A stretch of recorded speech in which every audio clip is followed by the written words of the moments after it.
Oi, pessoal, tudo bem? Estamos hoje com mais um episódio do Nefrotalks.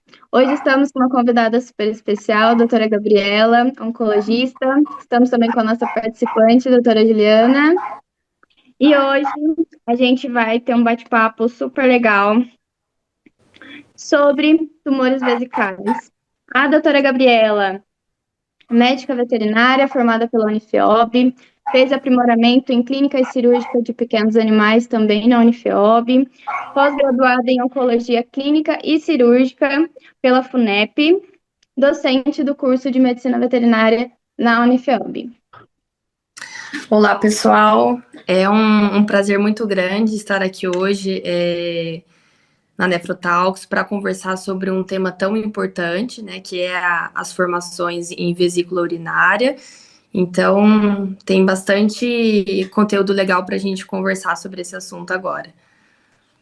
Então, a gente vai conversar sobre os tumores vesicais, como a gente aborda isso na prática clínica, né? Então, conta pra gente, Gabi, um pouquinho sobre como que é essa rotina sua nessa parte, como que você encara esses desafios. Realmente, a oncologia por si só já é um desafio muito grande, né? Eu acredito que principalmente na maioria dos casos, por conta de um diagnóstico tardio, né? Então, isso acaba limitando muito as opções terapêuticas.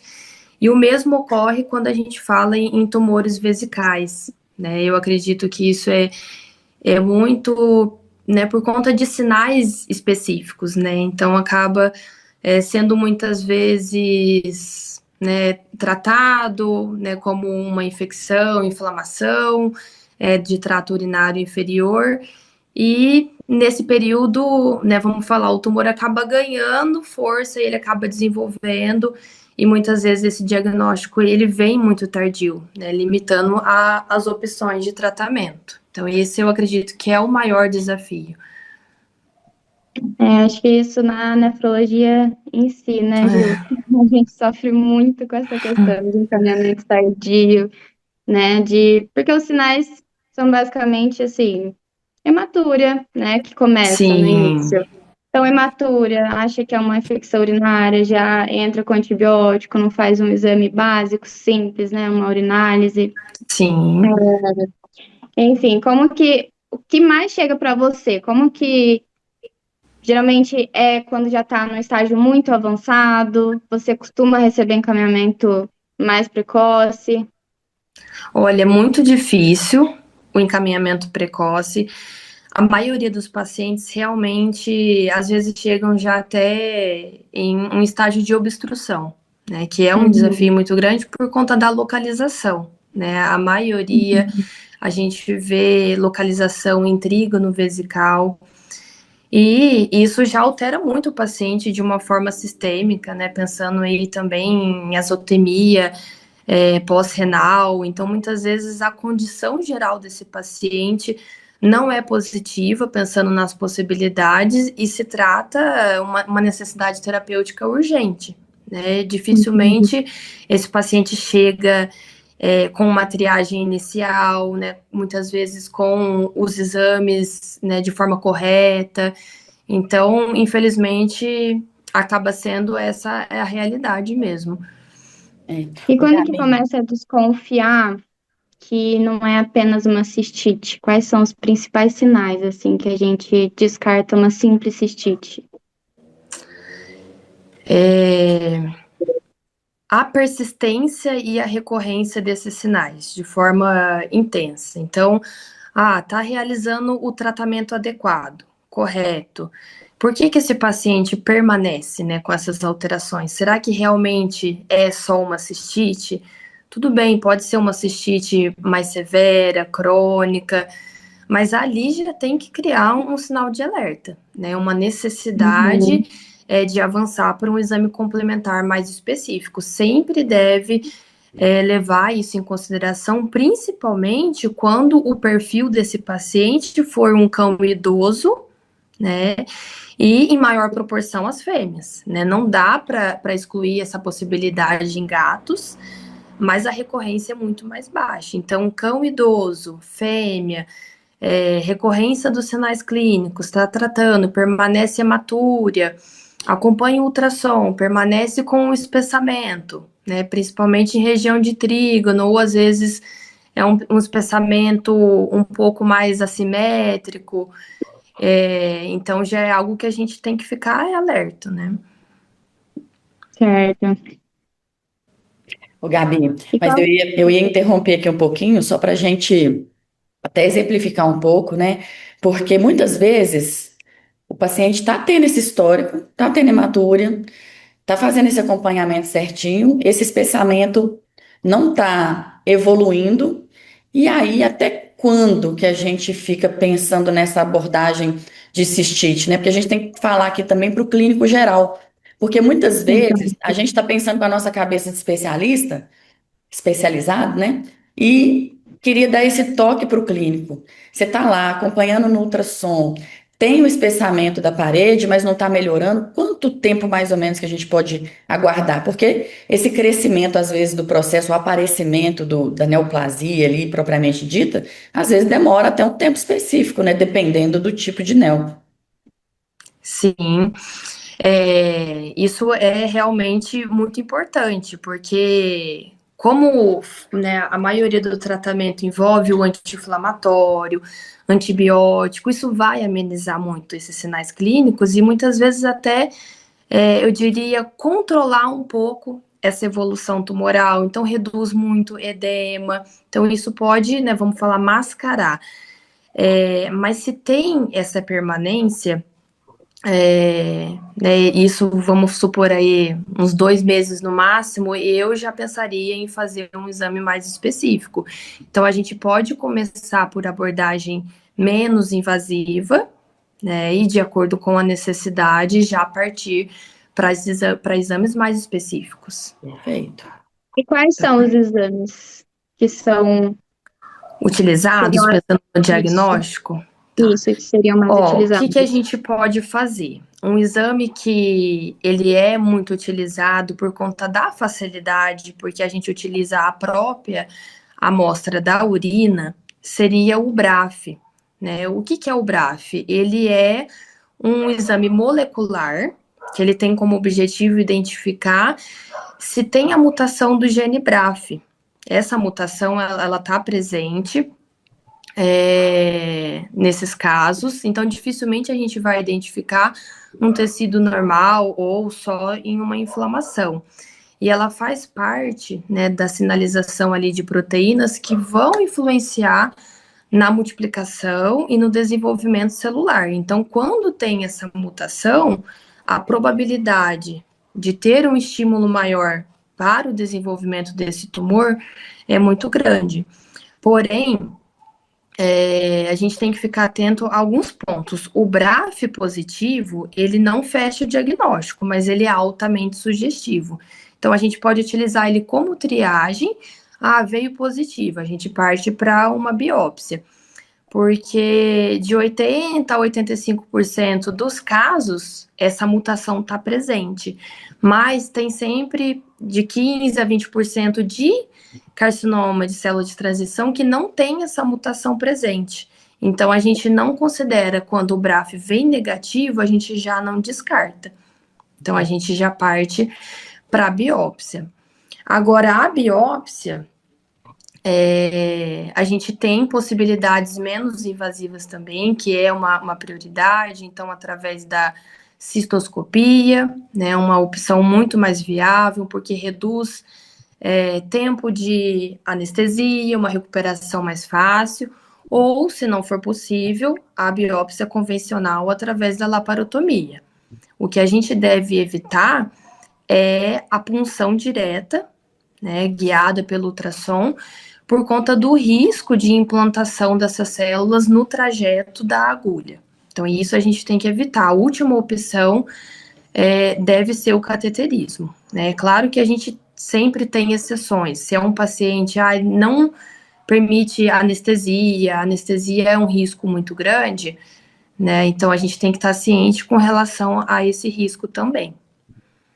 Exatamente. Isso é muito importante, até porque nem toda cistite recorrente, né, é inflamatória. E nos gatos, principalmente, a gente leva um pouco assim ao histórico dos felinos, né? Às vezes fala assim, é Pandora, síndrome de Pandora, enfim, e a gente tem que de fato pesquisar e avaliar com critério e excluir todas as outras comorbidades, inclusive Pandora, a gente tem que descartar algumas possibilidades de doenças articulares, doenças inflamatórias intestinais que podem corroborar com o quadro da cistite recorrente, né? Mas perfeita essa sua colocação, eu acho que isso é muito bom para o clínico que está ouvindo a gente aqui e assistindo também, Sim, porque acaba que dá aquele toquezinho, né? Aquele feeling, olha, tem um Exato. mês que eu estou tratando, não está tendo melhora, ainda tem isso, precisa investigar, ou de repente até encaminhar para alguém mais especializado nessa área, né?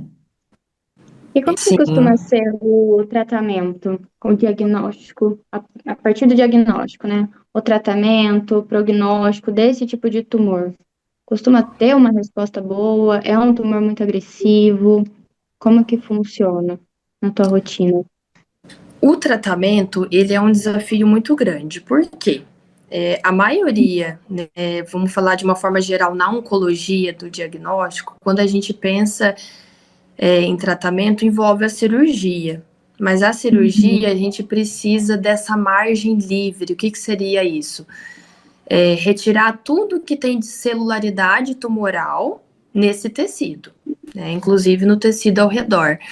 Então, o desafio cirúrgico é, devido justamente à localização desse tumor, né? Como que a gente vai retirar esse tumor com uma boa margem se a gente está falando de uma vesícula urinária, né? Exato. E a maioria desses tumores é na região de trígono, então, ureteres, a uretra. Então, como que a gente faz uma cirurgia e mantém tudo isso funcional, né, com uma boa qualidade de vida para o paciente? É muito difícil, é um desafio muito grande.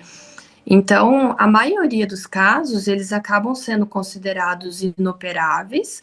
A gente tem um melhor sucesso cirúrgico quando esse tumor ele está em corpo da vesícula urinária, mas a maioria dos casos não é essa a realidade, infelizmente. Então, a gente tem essa limitação muito grande.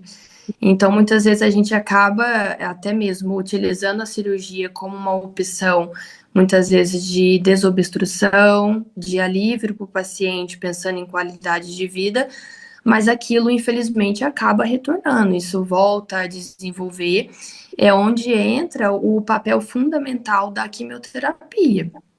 Então, a quimioterapia a gente utiliza na maioria dos casos, pensando em um controle local, mas principalmente sistêmico, né? O sistêmico seria para uma prevenção de metástase. Então, é um Uhum. tratamento complexo, porque muitas vezes os sinais clínicos eles acabam persistindo, mesmo fazendo todo o protocolo adequado. Então, isso depende muito da agressividade desse tumor também. Como que é feito o estadiamento? Bom, o estadiamento, a gente avalia primeiro o tumor primário. Então, as Sim. características desse tumor. Então, a gente consegue isso muitas vezes até mesmo através do ultrassom. Então, a dimensão desse tumor, ele é um tumor muito vascularizado, então a gente consegue avaliar isso através do Doppler, pela localização. Então, isso a gente já tem o primeiro parâmetro, que é o tumor primário. A segunda Uhum. avaliação é se tem o acometimento de linfonodo regional. Então, isso no ultrassom a gente já tem uma sinalização, se existe linfonodos próximos que estão reativos, que estão acima de valor de normalidade, que na maioria dos casos eles não são visíveis, então isso já é um alerta. Então, o ideal a partir disso é a gente já fazer uma biópsia para entender se existe celularidade ali. Então, ali, se existe a celularidade, já é a metástase regional. E, além da avaliação, então, do tumor primário, do linfonodo regional, é a existência de metástase distante. Então, um ponto importante é que muitas vezes acaba sendo feito apenas o acompanhamento com o ultrassom, Mas é importante também ressaltar que a metástase, ela pode acometer pulmão, então a gente precisa fazer também radiografia de tórax ou até mesmo tomografia de forma recorrente para essa avaliação. E também tem a possibilidade de metástase óssea ou em outros órgãos do abdômen. Então a gente costuma fazer esses exames de forma bem recorrente para sempre atualizar o estadiamento. Ok. Perfeito. Bom, Ô, tudo Gabi, isso. só uma coisinha Oi. que todo mundo pergunta, são questões às vezes simples, mas que eu acho que são importantes de serem mencionadas. Quando a gente determina, ou quando vocês determinam, né, fazer a quimioterapia, os responsáveis, os tutores, eles têm uma dúvida sempre me perguntam assim: será que o pelo vai cair? Você já ouviu essa pergunta? Verdade. Sim, sim. O pessoal pergunta muito mesmo. Então, realmente, quando a gente fala de quimioterapia, na verdade, isso assusta muito o tutor, né, o responsável, porque a gente tem, né, uma comparação com a quimioterapia em humanos, né, e muitas vezes em humanos a gente vê um efeito colateral mais intenso. Então, o que que eu sempre explico para eles? O objetivo da quimioterapia é promover e ajudar na qualidade de vida. Se a gente vê que a quimioterapia ela não está contribuindo para isso, então talvez a gente tenha que alterar protocolo, ou talvez a tolerância do paciente seja uma dose um pouquinho mais baixa, mas a gente sempre vai priorizar, porque a gente quer a qualidade de vida. Mas o que eu vejo em cães e gatos também, a gente tem uma tolerância boa. Né? O que seria isso? A gente faz o protocolo, mas eles continuam com a vidinha deles. É claro que isso depende muito do estadiamento, mas a gente consegue manter, com as medicações de suporte também, esse paciente comendo bem, fazendo as necessidades sozinho. Então, isso que é importante. E ele interagindo com o ambiente, com a casa. Mas a questão do pelo em específico, ela pode acontecer de ter, né, esse pelo ficar um pouco mais ralo, ou até mesmo alguns focos de alopecia, mas ele não perde esse pelo todo. Por quê? O quimioterápico, ele vai atuar em células que estão em constante multiplicação, então, que tem uma divisão celular mais intensa. Como a maioria dos cães e dos gatos, o pelo, ele cresce até certo ponto, ele para de crescer mesmo no pelo longo, então a gente não tem essa alteração, porque em humanos, né, o cabelo ele vai crescendo, então tem essa multiplicação mais intensa. Então, pensando na minha rotina, até hoje eu tive uma única paciente que foi uma gatinha, que ela ficou realmente com uma alopecia em região de face, que ela ficou com o pelo bem mais ralo, mas depois da finalização do protocolo, que era uma gatinha que a gente tratou linfoma mediastinal, isso normalizou. Mas os outros pacientes, às vezes, é só o relato, eu observei que realmente está caindo um pouco mais o pelo, mas a gente olha para o paciente e isso não é visível, né? Mas isso envolve realmente muitas preocupações. É, verdade. E todo paciente que tem ali um tumor diagnosticado tem que ser feita quimioterapia?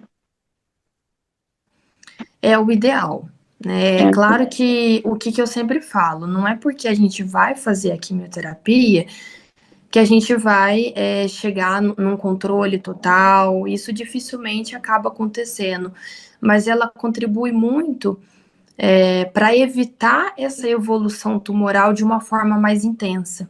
Então, ela entra, mesmo um paciente que foi operável, ele teve essa opção, a gente entra com a quimioterapia, principalmente pensando em controle sistêmico. Não foi possível, é um caso inoperável, entra com a quimio também. E a quimioterapia, a gente tem algumas opções de protocolos, mas a gente consegue, por exemplo, utilizar protocolos com medicações que a quimioterapia ela é feita a cada 21 dias.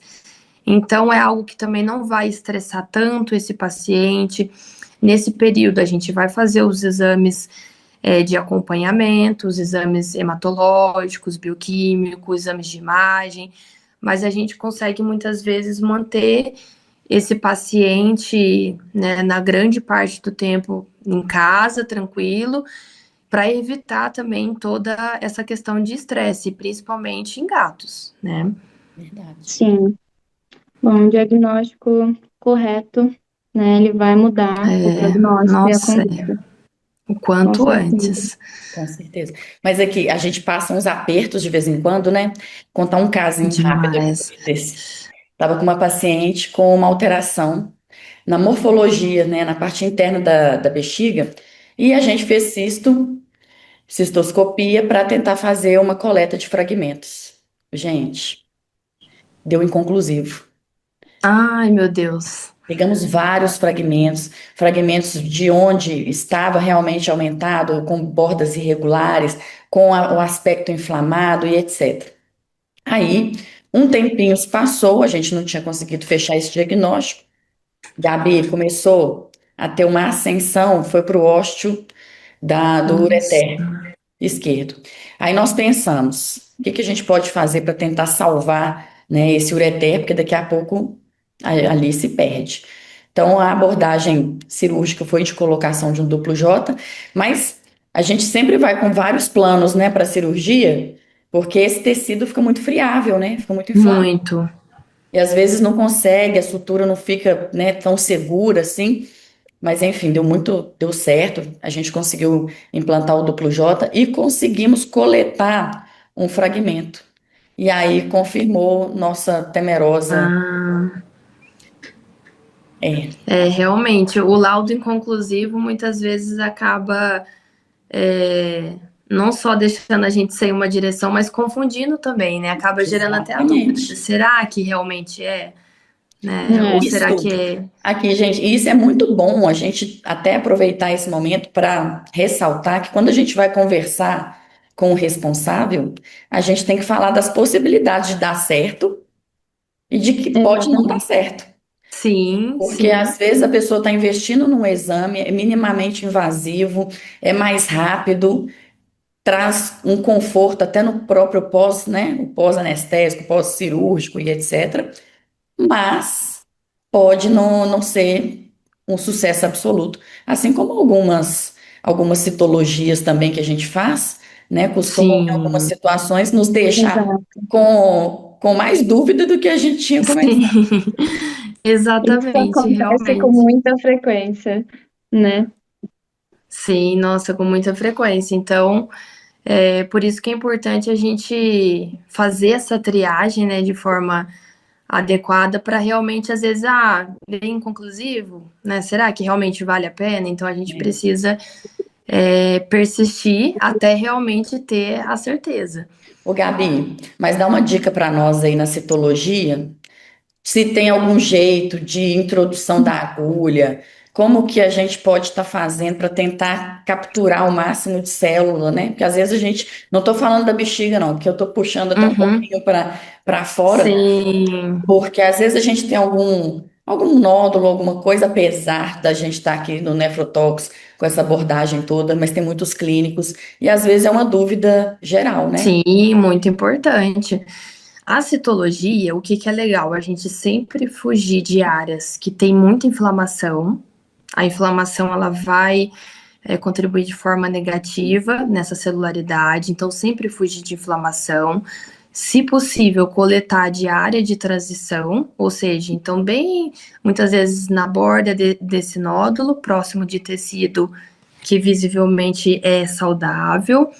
Sempre começar com a agulha menorzinha. Uhum. Porque se a gente já pega uma agulha maior, e isso muitas vezes já vem muito conteúdo de sangue mesmo, de célula sanguínea, isso também vai atrapalhar.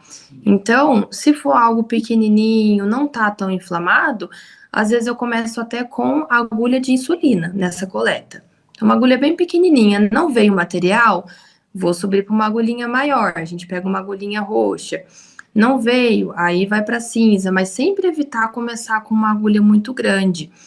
E é importante também a técnica que a gente vai fazer essa coleta citológica. Então, se é um órgão que está muito vascularizado, que tem ali aparência de muita inflamação, evitar fazer a punção junto com a seringa, né? Quando faz aquela pressão, muitas vezes fazer só por capilaridade, pela agulha.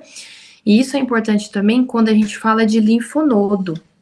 Linfonodo, sempre fazer coleta só por capilaridade, porque são células muito sensíveis e na hora de fazer o squash, né, para a gente distribuir esse conteúdo na lâmina, fazer de uma forma muito delicada, porque essa celularidade é muito sensível, então às vezes isso acaba contribuindo para o laudo inconclusivo, então a gente tem que tomar esses cuidados, mas resumindo, então, começar a menor agulhinha para maior e evitar áreas de muita inflamação. Às vezes a gente fala, nossa, tá muito inflamado, pode passar alguns dias de anti-inflamatório, pede um retorno e coleta daqui a uns 5 dias. Às vezes é mais viável do que a gente já coletar logo de cara também, tá? Muito Dicas de milhões. exato. Querendo ou não, são coisas da nossa rotina, né? Muito, A não, gente muito. acaba pegando outros casos, não só a parte urinária, né? Por mais que seja da nossa especialidade, tem muitos clínicos que acompanham a gente também, então, de fato, isso são dicas de ouro. Muito Ô, Gabi, importante. outra coisa que eu queria te perguntar. Você costuma prescrever ômega para os seus pacientes? É bom mesmo? Conta pra gente. Gosto. Gosto muito do ômega, então o ômega praticamente toda consulta, independente de qual vai ser a nossa conduta, eu já passo o Nossa, amor. ômega. Ele ajuda muito a reduzir, né, tudo, eu acredito, pensando em antioxidante, reduzir processo inflamatório, e eu vejo até uma melhora com relação aos efeitos colaterais do paciente que realiza a quimioterapia, quando ele está utilizando o ômega, eu vejo isso de uma forma muito mais discreta. Então, eu gosto muito de utilizar o ômega. Muitas vezes eu associo também beta-glucanos para ajudar nessa questão da imunidade. E às vezes até abordagens, né, pensando em homeopatia, que vão auxiliar bastante. Eu gosto muito do Viscom Album. Então, dependendo do paciente, eu utilizo isso de forma injetável, ou a gente tem também formulações que tem na composição, né, de mais fácil ali para o tutor, de borrifar. A gente pode mandar manipular em glóbulos. Então, eu acabo fazendo essa associação terapêutica, pensando justamente em fazer uma modulação dessa imunidade, porque é essencial no tratamento também. Perfeito. Muito bom. Aqui, Questão de alimentação, muda alguma coisa no paciente Muito. oncológico? A alimentação é extremamente importante, porque o que que acontece? Eu vejo que a maioria dos pacientes oncológicos, né, de uma forma geral, a maioria tem um grau de sobrepeso. Isso é algo que infelizmente acaba acompanhando, que é o que a gente tenta enfatizar para o tutor, né, essa importância, e para o clínico também de instruir, porque é um processo inflamatório crônico, então esse paciente ele é mais predisposto. Então, a maioria dos pacientes, quando eu pergunto a alimentação, eles comem ração, mas eles recebem arroz, né, um pedacinho de pão, e tudo isso é carboidrato. Então, o carboidrato, o paciente diagnosticado, eu já peço para retirar, porque ele é uma fonte de energia muito fácil para o metabolismo. Então, a gente prioriza proteína e gordura e restringe o que a gente conseguir de carboidrato. Não é 100%, mas a gente faz essa restrição. Então, sempre que possível, eu tento encaminhar esse paciente, né, para nutricionista, para adequar essa dieta. E eu observo que os pacientes que têm esse acompanhamento, a gente tem uma melhora significativa pensando no controle desse quadro clínico geral. E principalmente reduz a perca de massa muscular. Tem muito paciente que perde massa muscular nesse processo oncológico. Então, quando a gente tem uma dieta adequada associada à suplementação, a gente tem um melhor resultado. entendi. Entendi. Aqui, Isso e na sua casuística, vamos falar um pouquinho de gatos. Quais são as neoplasias mais identificadas em bexiga dos gatos? E assim, eu sei que é mais raro, né? Mais difícil, os cães são mais susceptíveis, mas quando você pega assim, normalmente é o quê?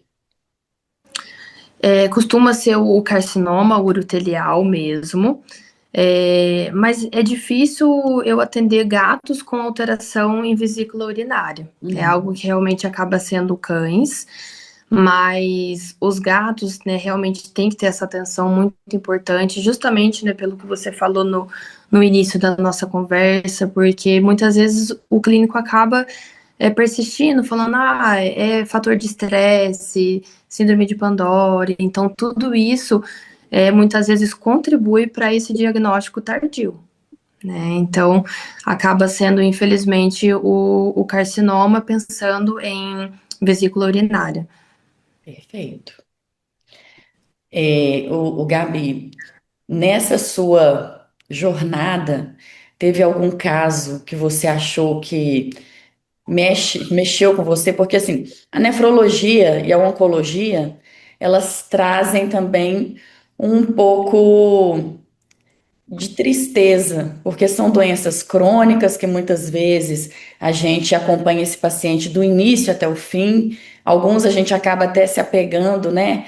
Tanto no paciente quanto nos familiares. Sim, E muito. a gente não tem jeito, por mais que falem, não se envolvam, mas sempre tem um É ou outro que impossível. toca o nosso coraçãozinho.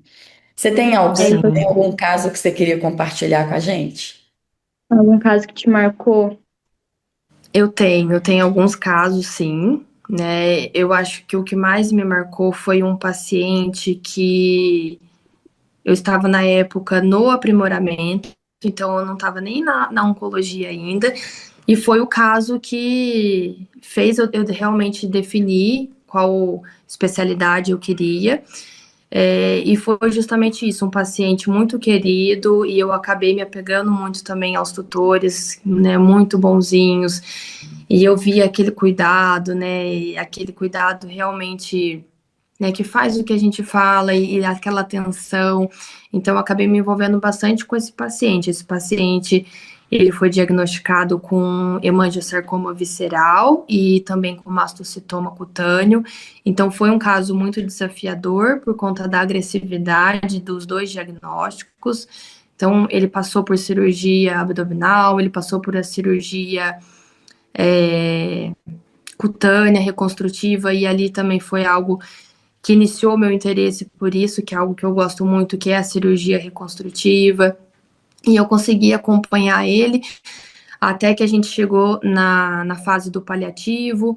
Então, aquilo realmente trouxe para mim que é algo muito difícil da gente lidar, mas foi algo que, né, vamos falar assim, surgiu, né, que realmente aquilo era o meu caminho. Então, realmente, a maioria dos dias são desafiadores, né, para a gente tentar controlar, né, o quanto a gente tem que se envolver ou não, mas é algo que muitas vezes foge, né? Então eu costumo, muitas vezes, eu deixo o WhatsApp disponível porque eu não consigo, então eu preciso saber como que tá. Eu gosto sempre de receber notícia. Então, esse caso me marcou muito, né? Que eu acompanhei até o estágio final dele.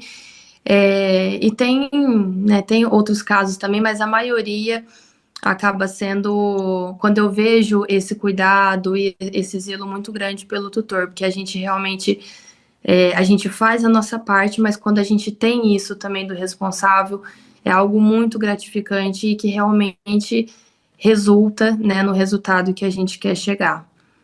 É perfeito. E a gente tem que ter a consciência, né, que a gente está fazendo o nosso melhor, mas que em algumas Sim, situações o sucesso ele não é aquilo que a gente estava planejando, né?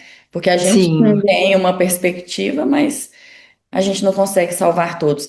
É muito importante a gente falar isso para que alguns colegas não se sintam mal ou naquela sensação de fracasso, de que não conseguiu, porque é comum aí, ó, até a nossa colega especializada em oncologia acontece, né? A gente gostaria de salvar todos, sim, nossa. Em algumas situações não tem. E é muito importante a gente ter essa conversa com o responsável de forma muito clara, né, e da forma mais leve Exato. possível. Então, alinhar tudo isso, realmente quais são as expectativas, né, e demonstrar que a gente sempre vai fazer o possível com o melhor recurso que a gente tiver, mas que infelizmente muitas vezes a gente não consegue atingir o sucesso terapêutico, né? E muitas vezes, o paciente já está num estágio mais avançado, né? Então, independente do estágio que for, a gente vai fazer, nem se for um cuidado paliativo, a gente sempre vai priorizar esse conforto para poder promover a melhor qualidade de vida que a gente conseguir, mesmo dentro de um quadro mais limitado. Perfeito. E são coisas que, né, tanto a nefrologia, o doente renal crônico, muitas vezes, um doente em injúria renal aguda, questão oncológica também, que já estão em estágios bem avançados, né? Acho que o encaminhamento é importante, o acompanhamento, né? Porque, assim, são coisas que, igual a gente acabou de falar, né? Foge do nosso alcance. E, Sim, enfim, a gente sempre quer dar o nosso melhor, a gente sempre quer dar o melhor pro animal. O tutor também, muitas vezes, está lá fazendo de tudo, igual esse caso que você contou. Acho que é uma das coisas mais importantes também, né? Não é mais só uma questão financeira, mas também o tutor fazer tudo certinho, nos horários corretos, porque nem sempre sim, depende só da gente, né? Muitas vezes o animal precisa dar exatamente. continuidade em casa. E, enfim, acho que tudo isso são coisas que muitas vezes sobrecarregam a gente um pouco, né? Mas é muito Sim. gratificante também. E é muito importante também ressaltar, né, que eu acredito que para vocês também acaba sendo talvez uma realidade, que a maioria dos pacientes eles são idosos, então eles têm mais Exato. comorbidade. Então, eu pego muito paciente que é paciente com alteração cardíaca, com alteração renal também. Então, isso envolve, né, a importância da gente trabalhar muitas vezes em equipe. Então, Exato. o oncologista junto com o cardiologista, nefrologista, para a gente ter um bom resultado. Porque esse paciente ele costuma ter mais alterações crônicas e isso vai contribuir muito nesse resultado. Perfeito. E é isso Perfeito. que a gente quer fazer aqui com o nosso podcast. A gente quer trazer vários especialistas, várias pessoas especializadas, para a gente discursar sobre dessa importância, né? Como que é bom você trabalhar com uma equipe multidisciplinar, poder trocar uma Exato. ideia, porque assim, a gente não domina todas as áreas, e longe da Não, gente conseguir fazer isso. Mas se você fizer uma clínica médica perfeita, básica, mas com todos os exames, já encaminhar isso para a pessoa com esse feeling, né, de ter a noção dos exames que você pediu no momento ouro para transferir para um nefro ou para um oncologista, eu acho que a gente já vai ter conquistado, né, o Jaque, o nosso objetivo aqui, que é passar Sim, para as pessoas que a gente pode trabalhar em conjunto, que os médicos sim, veterinários têm essa conexão entre as especialidades e que isso é muito importante e é mais importante para o nosso paciente. muito, com exatamente. certeza. Sempre É o nosso foco. priorizar o melhor resultado. Então, É eu o que a penso gente sempre, exatamente dessa forma.